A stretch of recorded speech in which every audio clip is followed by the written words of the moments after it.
What's up guys, Wildman here, and in this video we're going to be taking a look at the Marvel Legends Avengers Endgame Rescue Armor. First, as always, we're going to take a quick look at the box. On the front of the box you can get a good look at the figure and the packaging along with the Build-A-Figure piece. Below that you get the Marvel Avengers Endgame logo, and below that you get the name of the figure that's in the box. On the sides you get some nice artwork of the Rescue Armor. And on the back, again, you get some nice artwork of the Rescue Armor. You get pictures of the rest of the figures in the wave. And up here you get a small bio on the Rescue Armor. From CEO of Stark Industries to powered by Stark Tech, Pepper Potts protects world order in her own rescue suit designed by Tony Stark. Overall, there's not much going on with the box, so let's get this figure out the box and see if it's a good figure or not. Real quick, we'll take a look at the accessories the figure comes with. First, if you want to even call this an accessory, this figure does come with the torso to complete the Build-A-Figure Hulk.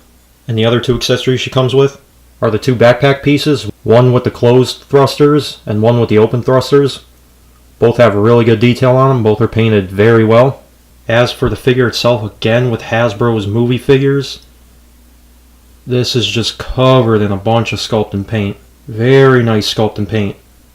Both the silver and the blue colors, or purple, go very well together. Unfortunately, the back of the figure doesn't have any of the silver highlights. It still has a ton of detail, but it would have been nice if it was painted a little bit more, like the front. But it is the back of the figure, and you're not going to see it, so it's not too big of a deal. Here's the figure from the sides. Again, bunch of detail. Nice silver paint. As for articulation, the head is on a ball joint, which can go really far back, great for flight poses. Can look all the way down. And being on a ball joint, it can swivel 360 degrees. You do have a hinge at the shoulders that go up about that far. The arm can swivel. You get a bicep swivel. Double jointed elbows, which is very nice to see. The wrist is on a swivel and can hinge. The wrist can go in about that far. Can't really go out. Again, the armor plate is limiting that. You get a ball joint at the upper torso. Can't crunch forward too much. Can go very far back, which is again great for flight poses. Can rock side to side with very good range, and can rotate 360 degrees. The upper legs are on ball joints, which can go out that far. Legs can kick up that far. Can't really go back too far. You do have a upper thigh swivel, which is very hindered by the sculpt of the armor. You get double jointed knees, and you get a hinge at the foot that can go down about that far. Can go up pretty far. And you do have the ankle pivot. And then real quick, we'll just take a look at the backpacks on this figure. Now I did say before the back of the figure was plain, but this backpack piece is part of the figure.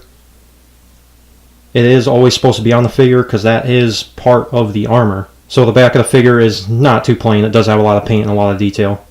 But also the purpose of this backpack is you can take it off, just like that, and swap it in with the open thrusters, which again, a lot of nice detail, nice shiny bright silver paint. And this is definitely a great accessory to include with this figure. Makes the figure a lot more dynamic. Still has a nice detail on the tops with the rescue logo and the number of the armor, which I don't think this is the Mark 49, but I am curious what that number is for. Maybe it is. Now this figure is great. The only thing I wish it had was two open hands, like repulsor blast hands, and an alternate head where the mask is flipped up and you have Pepper Potts underneath. Would have been nice to get those accessories, but this figure as a whole is still very cool. Sculpted very well, painted very well. The colors go really nice together. Now here she is compared to your average size Marvel Legends, and they scale very well together, I think. Next up, here she is compared to the Marvel Legends Black Widow in her quantum suit, and I think that scale works pretty well. Here she is next to one of her wave mates, which is War Machine, and yeah, she's a lot smaller than War Machine, as she should be, but I do think both of these go very well together. That Mark 6 War Machine armor is very big in the movie, so I think the scale is nice. And I'm sure some collectors are wondering if this can go with your figure arts display.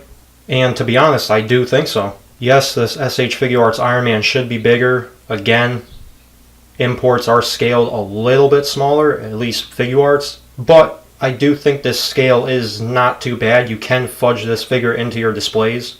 Tony Stark in his Iron Man armor should be a little bit bigger. I'm sure this scales a lot better with the Marvel Legends. I don't think these two scale bad with each other at all. If you're wondering where you can pick up this figure, I'll be leaving links down in the description below, along with links to my social media accounts where I'll be posting more pictures of this figure and other figures I review on my channel, so go check those out.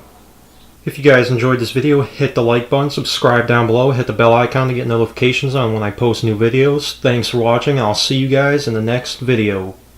Peace.